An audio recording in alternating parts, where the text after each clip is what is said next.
প্রিয় স্নেহের ছাত্রছাত্রীরা, আজকে আমি যে বিষয় নিয়ে আলোচনা করব সেটি হচ্ছে তোমাদের যাদের আইডিসি পেপার হিসাবে ফিলোসফি রয়েছে, যারা ফিলোসফি আইডিসি নিয়েছো বা রয়েছে, যারা চিন্তিত যে স্যার আমরা এই পেপারে না কোনো বই সেরকম পাচ্ছি, গুরুত্বপূর্ণ সাজেশন আমাদের লাগবে, তো আমরা কি করব, তাদের জন্য আজকের এই ভিডিওটি অত্যন্ত গুরুত্বপূর্ণ। আজকে আমি আলোচনা করব তোমাদের আইডিসি পেপারে যে ফিলোসফি রয়েছে, পিস অ্যান্ড কনফ্লিক্ট রেজলিউশন, শান্তি ও সংঘর্ষ সমাধানের দর্শন, এই সাবজেক্টটি থেকে আজকে আমি গুরুত্বপূর্ণ সাজেশন তোমাদের দিয়ে দেবো। এবং তোমাদের যাদের সেকেন্ড সেমিস্টারে তোমরা এখন উঠেছো, ফার্স্ট সেমিস্টারে তোমরা অনেকে পরীক্ষা দিয়েছো আইডিসি পেপারে, তো সেকেন্ড সেমিস্টারেও তোমাদের আইডিসি পেপার রয়েছে, থার্ড সেমিস্টারে যারা পড়ছো তাদেরও রয়েছে।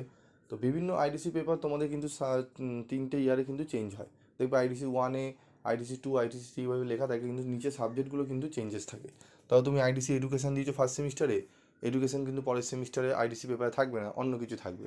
তো তোমাদের কী কী আছে তোমরা দেখে নেবে, তোমাদের কী কী রয়েছে সেগুলো কমেন্ট বক্সে লিখে জানাবে। এবং তোমাদের জন্য গ্রুপ খোলা রয়েছে, যদি গ্রুপে তোমরা জয়েন্ট হতে চাও, সেখানে আইডিসি পেপারের নিয়ে আলোচনা করা হয়, তোমরা গ্রুপে জয়েন থাকতে পারো। সেখানে তোমাদের বন্ধুবান্ধব রয়েছে, আরও টিচাররা রয়েছে, তাদের থেকে তোমরা হেল্প পেতে পারো। ঠিক আছে, তো চলো আইডিসি পেপারের সাজেশনগুলো দেখে নেবো। সিলেবাসটি দেখে নাও।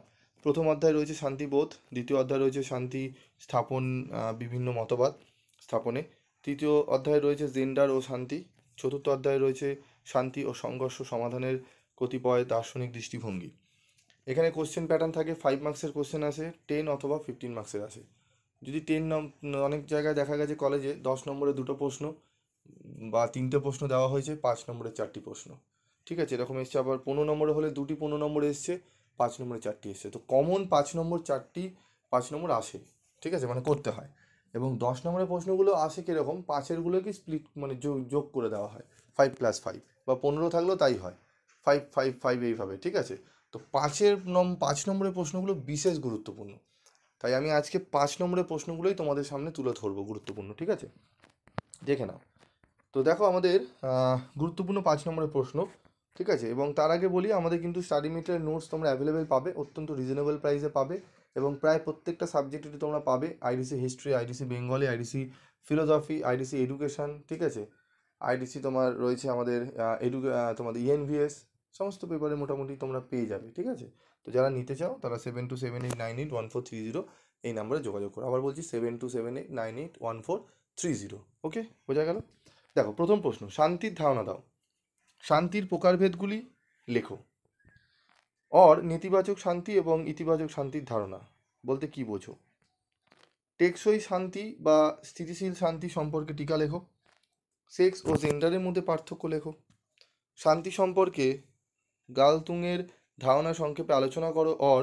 জোহান গালতুংয়ের মতে শান্তির শর্তসমূহ সংক্ষেপে আলোচনা করো। তারপর রয়েছে দেখো, শান্তির ক্রিয়ার ধারণা দাও। শান্তির প্রতিষ্ঠান ও উদারনীতিবাদ তত্ত্বটি লেখো। শান্তি প্রতিষ্ঠায় বাস্তববাদী তত্ত্বটি আলোচনা করো। অত্যন্ত গুরুত্বপূর্ণ। এই টোটাল যে 8টি প্রশ্ন তোমরা দেখছো পরপর, এই 8টি প্রশ্ন অত্যন্ত গুরুত্বপূর্ণ। ম্যাক্সিমাম কলেজে এই প্রশ্নগুলো ঘুরিয়ে ফিরিয়ে এসছে। আমাদের কিন্তু কলেজ অ্যানালাইসিস করে মোটামুটি 20+ মানে প্রায় 24টি মতো কলেজের কিন্তু কোশ্চেন পেপার অ্যানালাইজ করে কিন্তু সাজেশনটি রেডি করা। ঠিক আছে, প্রত্যেকটা কলেজের আলাদা আলাদা কোশ্চেন যেগুলো এসছে সেগুলো কিন্তু এখানে দেওয়া রয়েছে। মানে তোমরা 24টা কলেজ মানে বুঝতে পারছো, 24টা কলেজের কোশ্চেন, মানে তার মধ্যে তোমাদেরও কলেজ হয়তো পড়তে পারে। ঠিক আছে, তো এই কোশ্চেনগুলো পড়লে ম্যাক্সিমাম কলেজেই তোমরা যাই প্রশ্ন করো তোমরা কমন পেয়ে যাবে। সেইভাবেই নোটসটা তৈরি করো এবং সাজেশনটি। শান্তির টাইপোলজিগুলি তোমার সংক্ষেপে আলোচনা করো। শান্তির সমাজতাত্ত্বিক ও রাজনৈতিক সংজ্ঞার উদাহরণসহ লেখো। কান্টের চিরস্থায়ী শান্তির জন্য পূর্ব শর্তসমূহ লেখো। কান্টের চিরস্থায়ী শান্তির জন্য প্রধান শর্তগুলো লেখো। পূর্ব শর্ত আর প্রধান শর্ত খুবই গুরুত্বপূর্ণ। সংঘর্ষ সমাধানে নারীর ভূমিকা লেখো। লিঙ্গ ও সংঘর্ষের মধ্যে সম্পর্কগুলি আলোচনা করো। জেন্ডার বৈষম্যের কারণ ও ফলাফল সংক্ষেপে আলোচনা করো। রবীন্দ্রনাথ ঠাকুরের আধ্যাত্মিক আদর্শবাদ আলোচনা করো এবং গান্ধীজির অহিংস নীতি আলোচনা করো। গান্ধীজির সত্যের ধারণগুলি আলোচনা করো। টোটাল 18টা। এই টোটাল 18টা প্রশ্ন আমি এখানে রেখেছি। টোটাল 18টা প্রশ্ন যারা পড়ে নেবে, 5 নম্বরের সমস্ত প্রশ্ন কমন পাবে, 10 নম্বরের প্রশ্ন তোমরা কমন পাবে। মানে প্রায় তোমরা 50 নম্বরের পরীক্ষা হলে তোমরা অ্যান্সার করে আসতে পারবে, 40+ অ্যান্সার করে আসতে পারবেই, ঠিক আছে?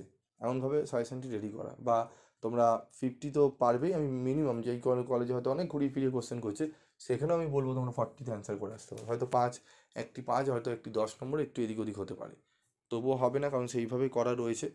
তো তোমরা যারা স্টাডি মেটেরিয়াল নিতে চাও, সেকেন্ড সেমিস্টারে যারা উঠেছো, এখনই তোমরা নিয়ে নিতে পারো, সংগ্রহ করে পড়তে শুরু করে দিতে পারো।